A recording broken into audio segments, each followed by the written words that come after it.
Welcome students, I welcome you in Roman English classes। आज हम एक नया पत्र पढ़ने जा रहे हैं जिसका नाम है लॉन्जाइनस। जैसा कि मैंने पहले बताया, हम अपना टॉपिक जो है लिटरेरी क्रिटिसिज्म को पढ़ रहे हैं। लिटरेरी क्रिटिसिज्म के अंदर सबसे पहले हमने ग्रीक पोइट्स को पढ़ा था। ग्रीक पोइट्स दो थे मेन। पहले हमने प्लेटो पढ़ा था, उसके बाद अरिस्टोटल पढ़ा था। मेन टू फिगर्स हैं ग्रीक पोइट्स की ग्रीक लिटरेरी क्रिटिसिज्म के अंदर जो हम पढ़ चुके हैं। उसके बाद हम रोमन क्रिटिक्स की शुरुआत की थी। रोमन क्रिटिक्स के अंदर सबसे पहले हमने होरेस को पढ़ा था। उसके बाद आज हम एक नया क्रिटिक पढ़ रहे हैं जिसका नाम है लॉन्जाइनस। लॉन्जाइनस रोमन क्रिटिसिज्म के अंदर एक मेजर पॉइंट है। अब हम आज लॉन्जाइनस को पढ़ेंगे, लेकिन if you have not seen my last videos please watch them, share them and subscribe them. आज हम पढ़ रहे हैं लॉन्जाइनस। ये वीडियो ऐसा वीडियो है इसके अंदर मैंने लॉन्जाइनस से संबंधित सारे फैक्ट्स जो हैं वो कवर कर लिए हैं। मतलब एक ही वीडियो के अंदर मैंने लॉन्जाइनस से जो भी प्रश्न एग्जाम में आते हैं वो कुछ भी मैंने छोड़ा नहीं है। तो हम स्टार्ट करते हैं लॉन्जाइनस। पहली बात, लॉन्जाइनस का पूरा नाम है कैसियस लॉन्जाइनस। लॉन्जाइनस का full name of Longinus is Cassius Longinus. और लॉन्जाइनस का एक ही वर्क है जिसका नाम है on the sublime. On the sublime जो वर्क जो है लॉन्जाइनस का है। हालांकि there is controversy regarding the author of on the Longinus. हालांकि कंट्रोवर्सी है कि वर्क लॉन्जाइनस का है या नहीं, इसको लेकर काफी कंट्रोवर्सी है। कि कुछ क्रिटिक्स मानते हैं कि वर्क हो सकता है कोई और मतलब लॉन्जाइनस रहा हो, उसमें लिखा हो। लेकिन कुछ क्रिटिक्स ये भी मानते हैं कि वर्क लॉन्जाइनस का है। तो इसमें कंफ्यूजन से ज्यादा ध्यान देना नहीं है, ठीक है। अब है लाइफ। लॉन्जाइनस की लाइफ कैसी रही? रेटोरिशियन एंड फिलोसोफर क्रिटिक। ये एक रेटोरिशियन था। लिटरेचर का मतलब होता है the art of persuasion. Literature का मतलब क्या होता है? The art of persuasion. Art of persuasion क्या कहते हैं? रेटोरिशियन कहते हैं। और ये फिलोसॉफी क्रिटिक भी था। अब पहली चीज, आगे बढ़ने से पहले सबसे पहले हम ये जानेंगे कि सबलाइन इसका मेजर वर्क है। और सबलाइन को सबसे पहले समझेंगे, बाकी चीज समझेंगे। सबलाइन क्या होता है? सबलाइन जो है वो क्या होता है? सबलाइन का मतलब होता है ग्रेटनेस। अब इस ग्रेटनेस से क्या तात्पर्य है? सबलाइन का मतलब ग्रेटनेस प्राप्त करना। ये लैंग्वेज, ये ग्रेटनेस जो है it is related to language. Language से रिलेटेड है। लैंग्वेज के अंदर ग्रेटनेस होनी चाहिए। और दूसरी बात ये कह सकते हैं कि लिटरेचर जो भी लिखा जाए, जो भी व्यक्ति लिटरेचर लिखे वो ग्रेट होना चाहिए। इतना ग्रेट होना चाहिए कि कोई भी उसकी कॉपी ना कर सके, कोई उसको इमिटेट ना कर सके। इसका ऐसा वर्क होना चाहिए। तो लॉन्जाइनस इस वर्क के अंदर, इसका नाम ऑन द सबलाइन, इसके अंदर ऐसे वर्क की बात कर रहे हैं इनकी कुछ क्वालिटीज भी बताई है उन्होंने, वो हम बाद में पढ़ेंगे। पहले ये ध्यान देना है कि लॉन्जाइनस को कहते हैं कि सबलाइन का मतलब है लॉफ्टी थॉट्स। दूसरा शब्द उन्होंने यूज किया लॉफ्टी। ग्रेटनेस के साथ एक शब्द बनाया है लॉफ्टी। लॉफ्टी थॉट्स को उन्होंने यूज किया है। तो लॉफ्टी ग्रेटनेस में लॉफ्टी से मतलब उच्च विचार। ये विचार जो होने चाहिए उच्च होने चाहिए। और दूसरी बात ये ध्यान रखनी है कि कुछ विचार जो है वो मतलब लॉन्जाइनस का ये मानना है वो नेचर से ही मिलते हैं। लॉफ्टी थॉट जो आते हैं वो इनबॉर्न होते हैं, पोइट के अंदर जन्म से ही प्राप्त होते हैं, इनको सीखा नहीं जा सकता है। कुछ थॉट्स ऐसे होते हैं जो नेचर से ही हमें प्राप्त होते हैं। कुछ थॉट्स ऐसे होते हैं जिनको हम इस समाज के द्वारा सीखते हैं। तो लॉफ्टी थॉट जो होते हैं वो पोइट की इनबॉर्न क्वालिटी के बारे में पोइट जो है चर्चा कर रहा है, तो उसको बता रहा है। अब हम पढ़ते हैं। दूसरी बात को ध्यान रखनी है एग्जाम की दृष्टि से। एग्जाम पॉइंट ऑफ व्यू से सारे वीडियो मैंने बनाया है। एग्जाम की दृष्टि ये भी ध्यान रखना है। First romantic critic. First romantic critic Longinus is called first romantic critic. तो किसने कहा है? जेम्स स्कॉट ने। जेम्स स्कॉट ने लॉन्जाइनस को फर्स्ट रोमांटिक क्रिटिक कहा है। अब रोमांटिक से क्या तात्पर्य? What do you mean by romantic? Romantic sense में नहीं है। जो 18 या 19 सेंचुरी के अंदर रोमांस आया था उससे मतलब नहीं है। रोमांटिक का मतलब होता है न्यूनेस। ये एक नई न्यूनेस लेकर आया था, एक नई विचार लेकर आया था, एक नई तरह की क्रिएटिविटी लेकर आया था। इसका नाम है द सबलाइन, इससे रेफर करता है। और 1890 से क्यों जुड़ा हुआ है? क्योंकि इसने वो बात फर्स्ट सेंचुरी में इसी समय करती थी जो 19 सेंचुरी की बात जो थी उसमें पहले ही करती थी। क्या हुआ था 1890 सेंचुरी के अंदर? इमेजिनेशन और पैशन का दौर जो था वो बहुत चला था। वर्ड्सवर्थ जो था, कीट्स जो था, शेली जो था, ये सब इमेजिनेटिव पोइट जो थे। लेकिन इसने बहुत पहले ही इसकी बात की थी, रोमांटिसिज्म की बात करती थी। लेकिन यहाँ रोमांटिसिज्म का मतलब है न्यूनेस, नए थॉट, नए विचार लेकर आया था। इसलिए जेम्स स्कॉट ने इसको क्या कहा है? फर्स्ट रोमांटिसिज्म कहा है। सेकंड थिंग, इंस्पायर्ड बाय प्लेटो। ये प्लेटो से प्रभावित था। हालांकि प्लेटो ने कहा है poets are divinely inspired, poets do not add any kind of knowledge to the society। ऐसा प्लेटो ने कहा है, poets are useless to the society। लेकिन क्योंकि वो इमेजिनेटिव होते हैं, लोगों को अपने वश में करते हैं, गलत मार्ग पर ले जाते हैं। लेकिन हालांकि इससे इंस्पायर्ड तो था लॉन्जाइनस, लेकिन वो इमेजिनेशन को अच्छा मानता था। इमेजिनेशन और पैशन जो होना चाहिए वो पोइट्री होना चाहिए। एक अच्छे वर्क के अंदर इन चीजों का होना बहुत जरूरी है। तो सेकंड थिंग जो ध्यान रखनी है, परीक्षा में प्रश्न आता है कि by whom was Longinus inspired, तो इसका आंसर होना चाहिए Plato. Next thing, emphasis on imagination and passion. और लॉन्जाइनस ने दो चीजों पर बहुत ज्यादा बल दिया है, इमेजिनेशन और पैशन। जैसा कि मैंने बताया कि इमेजिनेशन और पैशन दो चीजें जो हैं ये रोमांटिसिज्म की क्वालिटीज हैं, रोमांटिसिज्म के फीचर्स हैं। इसलिए इसी को मतलब फर्स्ट रोमांटिक इसीलिए कहा है क्योंकि इसने मतलब इमेजिनेशन को और पैशन को बहुत ज्यादा एम्फेसिस किया है। नेक्स्ट थिंग, ऑन द सबलाइन, जैसा कि इसका मेजर वर्क है। अब ये ध्यान रखना है कि रोमन एरा ग्रीक वर्क, ये क्या रखना है? रोमन एरा ग्रीक वर्क है। रोमन एरा ग्रीक वर्क है। लॉन्जाइनस ऑन द सबलाइन क्या है? रोमन एरा ग्रीक वर्क है। और ये रोमन पोइट्री है। कैसी लॉन्जाइनस कौन सा पोइट है? रोमन क्रिटिक है। ऑफ फर्स्ट, और कौन सी सेंचुरी का है?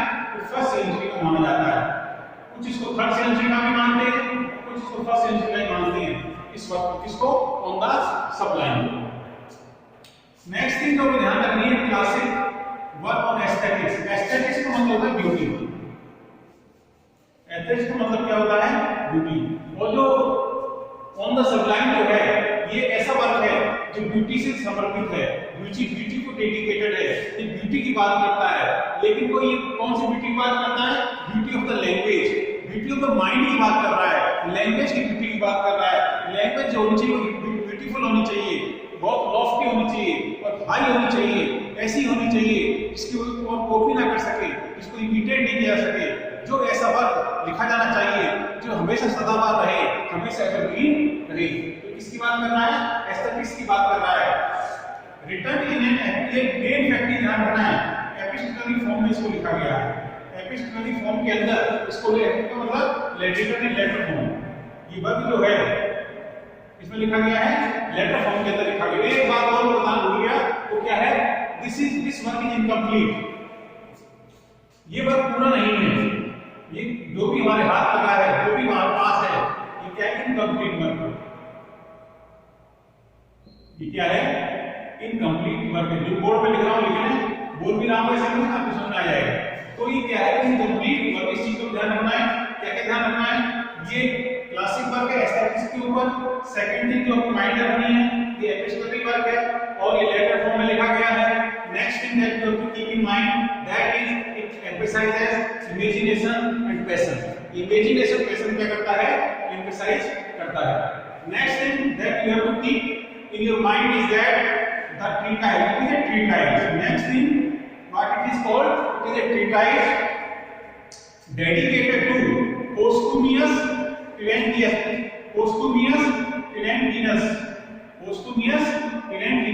तो ये वर्क जो है वो क्या है? समर्पित है, डेडिकेटेड है। तो ये कौन था पोस्थुमियस? पोस्थुमियस जो था एक culture Roman and public figure. Roman इस समय में बहुत ज्यादा सिविलाइज था, काफी इसका नाम था, लोग इसको काफी जानते थे। तो एग्जाम क्वेश्चन आ सकता है to whom this work is dedicated, तो आपको ध्यान रखना चाहिए posthumous event के प्रति ये वर्क जो है डेडिकेटेड है।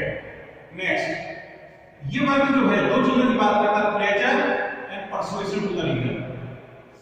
लॉन्जेनिस कहना चाहता है वो वर्क जो लोगों को प्लेजर दे, लोगों को परसुएट करे, लोगों को अपनी ओर इंस्पायर करे, लोगों को आकर्षित करे, लोगों की इमोशंस को प्रभावित करे, लोगों की भावनाओं को प्रभावित करे, ऐसा वर्क होना चाहिए। तो रीडर इससे प्रभावित होना चाहिए, वो वर्क इसको पढ़ करके रीडर को प्लेजर प्राप्त हो, रीडर को एंजॉयमेंट होना चाहिए, ये बात करता है। एक combination of classicism and romanticism, एक दो क्वालिटी और इसकी, ये वर्क जो है on the सबलाइन, it is a combination of classicism and romanticism. दोनों कॉम्बिनेशन कैसे है? क्लासिसिज्म के हमने देखा होगा, अरिस्टोटल को पढ़ा है, प्लेटो को पढ़ा है, वो हाई थॉट की बात करते हैं, हाई थॉट की बात करते हैं, नोबल डिक्शन की बात करते हैं। तो ये दो क्वालिटी है, हाई थॉट और नोबल डिक्शन, ये क्लासिसिज्म के अंदर आते हैं। और रोमांटिसिज्म में क्या आता है? इमेजिनेशन आता है, पैशन आता है। तो ये वर्क जो है it is a combination of both these things, classicism और रोमांटिसिज्म। आपको ध्यान रखना है इस वर्क के अंदर दोनों ही खूबियां हैं। कौन कौन सी खूबियां हैं? ये क्लासिसिज्म को भी डिफाइन कर रहा है और रोमांटिसिज्म को भी डिफाइन कर रहा है, इसका ध्यान रखना है आपको। अब हम इसके फीचर्स पढ़ेंगे। एग्जाम में इसके फीचर्स 5 ही हैं, इनको आपको ध्यान रखना है। पहली दो फीचर जो है great thought and noble diction. Diction का मतलब होगा arrangement of proper words. Diction का मतलब क्या होता है? Arrangement of proper words. और ग्रेट थॉट मैंने बता ही दिया, थॉट शुड बी ग्रेट। ऐसा थॉट जो भी होगा वो लॉफ्टी होना चाहिए, हाई होना चाहिए, लो लेवल का नहीं होना चाहिए।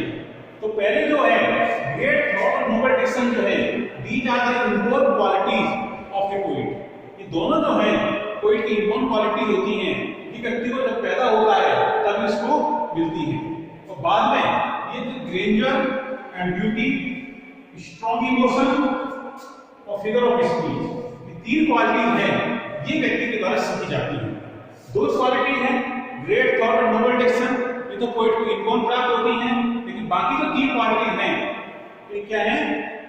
Granger and beauty, strong emotion and figure of speech, इनको सीखा जाता है। इसके द्वारा, आर्ट के द्वारा, प्रैक्टिस के द्वारा, समाज के द्वारा उनको व्यक्ति सीखता है। आपको ध्यान रखना है these two qualities are inborn, great thought and noble diction, and सीखा किसे जाता है? Grandeur and beauty, strong emotion और figure of speech. Figure of speech का मतलब है पोएट्री के अंदर क्या होना चाहिए? पोएट्री के अंदर क्या होना चाहिए? फिगर ऑफ स्पीच भी होना चाहिए, मेटाफर भी होना चाहिए, सिमिली का भी होना चाहिए, ताकि जो लैंग्वेज जो है वो सुंदर बन सके, ब्यूटीफुल बन सके।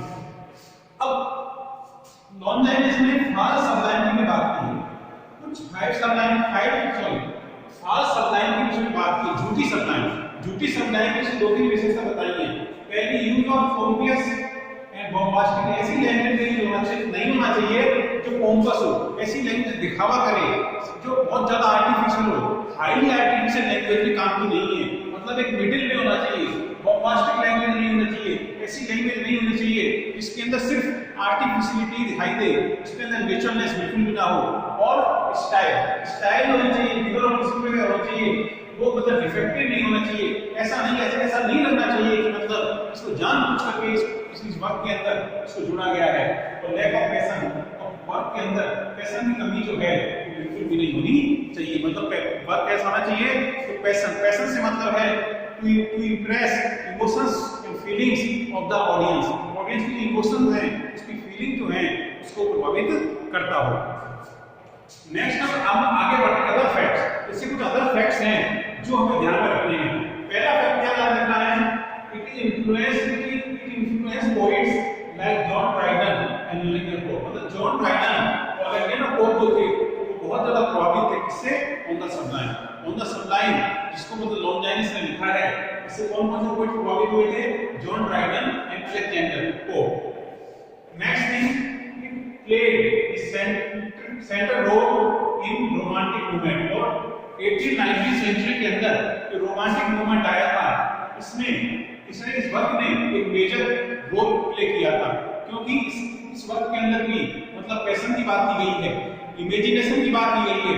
और पैशन और इमेजिनेशन जो थे वो वर्ड्सवर्थ की क्वालिटी थी, कीट्स की शैली की, इनकी क्वालिटी नहीं है, तो उन पोइट्स को इसने काफी प्रभावित किया। नेक्स्ट थिंग आपको समझना नेचर वर्सेस आर्ट। ये दो पॉइंट पूछ सकते हैं। नेचर क्या होती है? नेचर का मतलब है इनबोर्न क्वालिटी। नेचर का मतलब है इनबोर्न क्वालिटी, वो क्वालिटी जो हमें गॉड देता है, गॉड गिफ्टेड क्वालिटी होती है, वो नेचर क्वालिटी में आती है, ये नेचुरल क्वालिटीज के अंदर सम्मिलित होती हैं। आर्ट का मतलब वे क्वालिटी जिसको हम सीखते हैं, जिसको हम प्रैक्टिस से सीखते हैं, जिसको हम अभ्यास से सीखते हैं, वो किसमें आती है? आर्ट के अंदर सम्मिलित होती है। इसके अंदर एक तरह कंपैरिजन से बताया गया है कि कुछ चीजें तो मतलब एक अच्छे मतलब एक सब्लिमिटी को प्राप्त करने के लिए कोई दो चीजों की आवश्यकता होती है। एक तो उसके अंदर इनबोर्न क्वालिटी होनी चाहिए, उसके अंदर नोबल डिक्शन ऐसी इनबोर्न क्वालिटी होनी चाहिए, और बाकी चीज जो है वो आर्ट से सीख ले। कहने का मतलब ये है कि दोनों के बिना, ना तो आर्ट के बिना ना नेचर के बिना एक सबलाइम वर्क का निर्माण नहीं हो सकता है। यदि हमें सबलाइम वर्क का निर्माण करना है तो नेचुरल क्वालिटी का होना भी जरूरी है, और उसके अंदर स्टाइल समाज के द्वारा सीखना, प्रैक्टिस से सीखना, उस कला को सीखना, उसकी ट्रेनिंग लेना बहुत जरूरी है। दोनों क्वालिटीज के बिना एक अच्छे वर्क का निर्माण नहीं हो सकता है। अगला है aim is to delight and respect. उद्देश्य क्या है? सब्लिमिटी का एम क्या है? सब्लिमिटी का एम क्या है? डिलाइट। पहले डिलाइट होगा, बाद में इंस्ट्रक्ट होगा। पहले व्यक्ति को प्लेजर मिलनी चाहिए, जॉय मिलनी चाहिए, आनंद मिलना चाहिए, उसके बाद वो इंस्ट्रक्टर काम करे। उसने कहा मॉरलनेस होनी चाहिए, मॉरलिटी होनी चाहिए, लेकिन कब? प्लेजर के बाद। सेकंड नंबर पे आएगी मॉरलिटी, फर्स्ट नंबर पे आएगी प्लेजर। दो थॉट पहले चल रहे थे, लेकिन लॉन्जाइनस ने तीसरा थॉट को जोड़ दिया, वो है ट्रांसपोर्ट। तो ट्रांसपोर्ट का मतलब होता है to take a person away from this world, इस संसार से व्यक्ति को परे ले जाना। ऐसा वर्क जो इतना जॉयस हो, इतना प्लेजरेबल हो कि व्यक्ति जो है जब उस वर्क को पढ़े या उसको देखे किसी भी रूप में, तो उसको ऐसा लगे मानो वो संसार से चला गया है, पूरी तरह उसकी इमोशनली मतलब पूरी तरह भावुक हो जाना चाहिए। तो इस तरह मैंने लॉन्जाइनस की सारे चीजें जो हैं वो कवर करती हैं। मैंने एक एक चीज आपको बोर्ड पे लिख दी है। हो सकता है बोर्ड से आपको सही लेटर्स नहीं दिखाई दे रहे हो, लेकिन मैंने एक ही शब्दों को बोल दिया है, आप इनको नोट कर लें। ये सारे के सारे एग्जाम पॉइंट्स हैं, तो यहीं से प्रश्न आता है। नेट के अंदर भी कई बार प्रश्न आए हुए हैं। इसके फीचर्स का ध्यान रखना है। एक इसके फीचर्स, इसकी फीचर्स का ध्यान रखना है, कौन कौन से इसके फीचर्स हैं और कौन कौन सी इसकी फॉल्स सबलाइन। ट्रू सबलाइन के अंदर आएंगे great thought, noble diction, graver ability, strong emotion and figure of speech. ये तो क्या है? ट्रू सबलाइन में आते हैं। और फॉल्स सबलाइन में क्या आएगा? Use of copious and bombastic language, defect of style, lack of passion, ये सब किसमें आएंगी? बाकी तो दो क्वालिटीज को विशेष ध्यान रखनी है। और मैंने हर चीज लिख दी है, नेचर में वर्सेस आर्ट, इन दोनों को समझना है। एक पोइट के अंदर दोनों चीजों का होना बहुत जरूरी है। और इस वर्क ने 18-19 सेंचुरी में काफी अपनी अहम भूमिका निभाई थी। और इसने पहले भी दो चल रहे थे, डिलाइट एंड रिस्पेक्ट, बाद में ट्रांसपोर्ट क्वालिटी जो थी इसने मतलब लॉन्जाइनस में जुड़ा था। ठीक है, तो एक छोटी सी क्लास थी जो लॉन्जाइनस के ऊपर थी। आपको यदि क्लास पसंद आई हो तो आप इसको शेयर करें, चैनल को सब्सक्राइब करें।